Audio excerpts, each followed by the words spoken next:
Hello guys, my name is V.Srikar. I am studying in 7th class of Vishaka Valley School. So today I am going to show you how I created this project. So first I created the borders and then I set it the background to yellow. We can use any color as our background. I personally liked yellow, so I used it. After that I created the four holes in which the coins have to be put to get points and win the game. After that I created the center circle in and then filled it up with yellow. After that, I created the borders and the places where the user will play.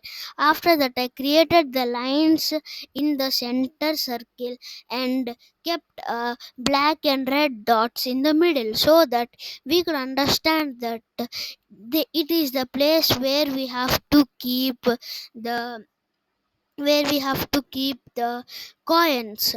After that I completed the project and then I tried to go for the carom one design, but the design when I'm doing it is getting a little rubbish, so I didn't like and I saw so many pictures and the carom pics carom coins are very plain and simple, so I just left it with a big circle inside a small circle.